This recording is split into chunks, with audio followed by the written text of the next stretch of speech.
ele possui hardwares muito específicos e caros, o que acaba sendo um custo muito alto para pequenas produções. É necessário também que tenha um espaço próprio e personalizado para as filmagens e os sistemas de captura, porque as câmeras têm que ter diversos pontos de vista, elas têm que ter também diversos ângulos. Se ocorrer problemas, algum erro na gravação, é mais fácil fazer toda a cena do que corrigir esse problema. O modelo não realiza movimentos contra as leis da física, obviamente, porque o ator não vai conseguir desenvolver esses movimentos. E se o modelo do computador, o modelo virtual, tem proporções diferentes do real, o modelo do computador, se ele for diferente do ator, ele pode ter diferentes proporções, ele pode ter problema. Exatamente porque, por exemplo, se o ator ele não tem cuidado com os movimentos dele e, por exemplo, ele encosta muito a mão exatamente na cabeça e o modelo do computador tem mãos grandes, as mãos podem ultrapassar a cabeça, entendeu? Apesar dele também ter essas desvantagens, o motion capture ele é usado para trabalhos muito específicos, trabalhos que sem ele não seriam possíveis de se realizar.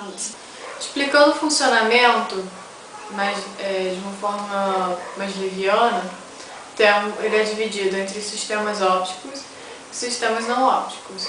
Sistemas ópticos usam dados capturados a partir de sensores de imagem para triangular a posição 3D de um objeto entre uma ou mais câmeras. Essa aquisição de dados é tradicionalmente implementada usando marcadores especiais anexados a um ator. Porém, já existem métodos mais avançados que esse.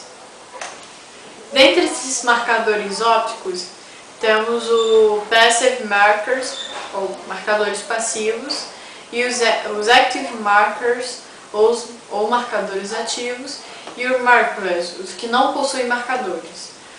Explicando agora Passive Markers, eles possuem um material, esses marcadores possuem um material especial que ele reflete a luz gerada pela câmera.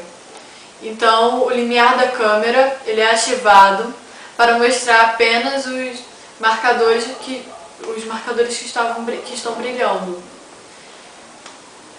Temos os Active Markers, ou marcadores ativos, em que eles funcionam muito próximos dos marcadores passivos, só que ao invés de eles refletirem a luz, eles geram sua própria luz.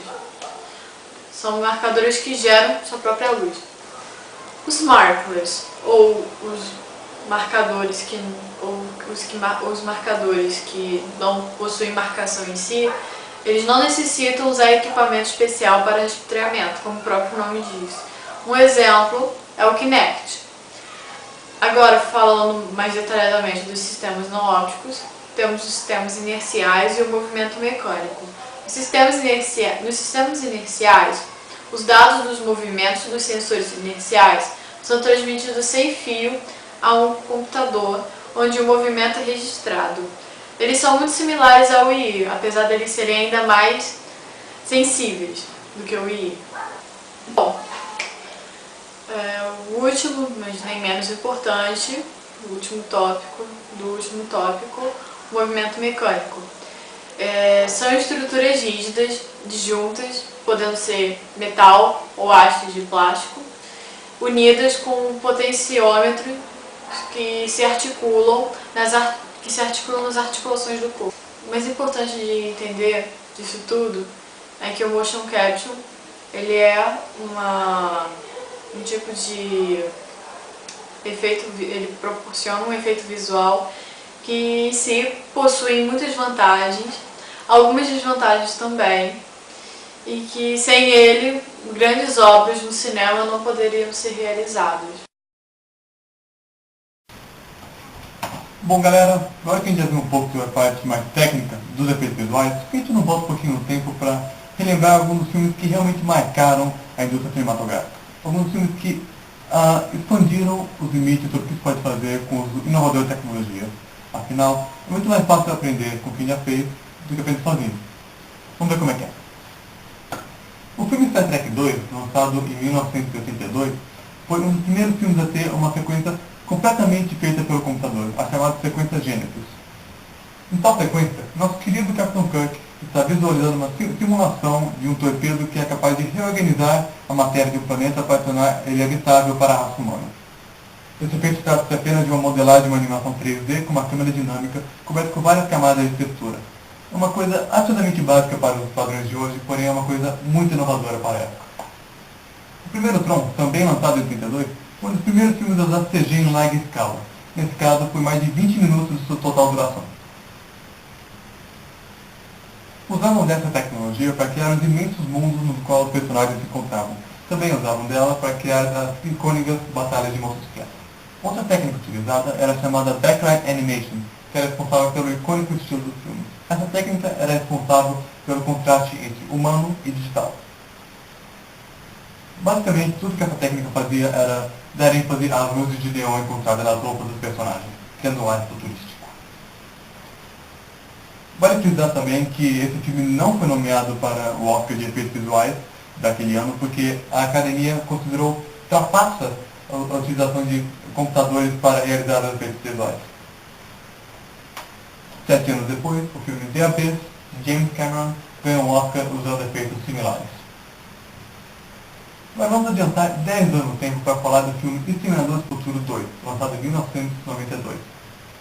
O vilão do filme, o Cyborg T-1000, se tornou um dos vilões mais icônicos da história do cinema. Isso se deu devido à sua matéria de metal líquido, tornando quase indestrutível. Ele podia se separar, se juntar, se transformar em outras coisas, imitar a voz das outras pessoas. Ele podia fazer qualquer coisa que você imaginar. Todas essas habilidades tornaram o vilão muito difícil de se matar, fazendo com que Arnold Schwarzenegger tivesse que suar muito para matar ele. Nada nesse personagem teria sido possível sem a utilização de imagens CG para formar um metal líquido, que, junto com a atuação de Robert Patrick, formaram um vilão realmente memorável. A utilização de tecnologia foi tão genial e estratégica que até hoje, 22 anos depois do lançamento do filme original, os efeitos ainda são acreditáveis, provando que o uso inteligente da tecnologia nunca envelhece. Mas vamos para um exemplo mais recente. Vamos para 2004, para o filme Expresso Polar. O filme Expresso Polar foi uma revolução na indústria cinematográfica por causa do seu uso intensivo de motion capture, que usava a captura dos movimentos dos atores para criar modelos 3D dos personagens do filme. Os modelos 3D dos atores podiam então ser trabalhados no computador para selecionar novas texturas, novos skins, para criar personagens completamente diferentes. No caso desse filme, eles usaram a tecnologia para fazer o ator Tom Hanks interpretar vários personagens, como o menino, o pai do menino, o avô do menino, o cara do trem, e o mendigo e até o Papai Noel. Apesar de ter sido um primórdio técnico para a época, é visível que os modelos humanos dos personagens não envelheceram muito bem. Hoje, 7 anos depois do lançamento do filme, as faces dos personagens já não parecem tão reais, já parecem mais de mentira, são mais estranhas. Já foram ultrapassados por diversos filmes. E esses diversos filmes, por sua vez, já estão começando a parecer ultrapassados também. Isso é uma prova de que a face humana é uma coisa muito difícil de ser capturada no modelo 3D. Agora vamos para um exemplo que eu acho que vocês todos conhecem muito bem. Avatar, lançado em 2009. Essa mega produção de James Cameron custou mais de 300 milhões de dólares para ser produzido, e mais da metade desse dinheiro foi investido nos departamentos de efeitos visuais. Cerca de 60% do filme é feito com efeitos computadorizados. Para ser feito em naves, cerca de 140 câmeras filmavam cada ator enquanto eles realizavam as atividades do filme, usando efeitos de motion capture.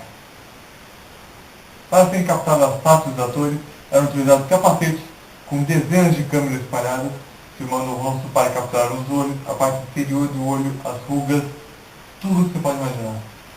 Além disso, a renderização do modelo 3D era feita quase em tempo real com a atuação do autor. Isso possibilita que o diretor já tenha uma ideia na hora exata, no mesmo local, se o produto final vai estar direito ou não. Bom, como nosso horário é curto, esses vão ser os únicos filmes que a gente vai olhar profundamente. Apesar disso, existe uma quantidade quase infinita de aplicações de efeitos visuais, tanto nos filmes, quanto nos comerciais, quanto nos programas de TV, quanto nos videogames. As possibilidades são realmente infinitas. Como o remake do filme King Kong, lançado em 2005, que possui o King Kong inteiro feito no computador. Ou o filme Jurassic Park, que tem modelos de dinossauro e cenas de ação que ainda são convincentes mais de 20 anos depois do lançamento. Ou como o novo Tron, que usou a tecnologia de CG para recriar uma versão jovem do ator do primeiro filme, Jeff Bridges. E também os inúmeros filmes de animação, como as obras-primas feitas pela Pixar, exceto Carro 2, como os filmes da DreamWorks, como Shrek, Shrek 1, 2 e 3, e centenas de outros filmes de animação. Bom, espero que vocês tenham gostado dessa parte mais histórica e menos técnica do assunto. Por enquanto só isso. Até mais. Bom pessoal, esse foi o nosso vídeo sobre efeitos visuais e eu espero que vocês tenham gostado. Se gostaram, apertem gostei e comentem no vídeo. Vale nota. E espero que tenham gostado de novo e até a próxima.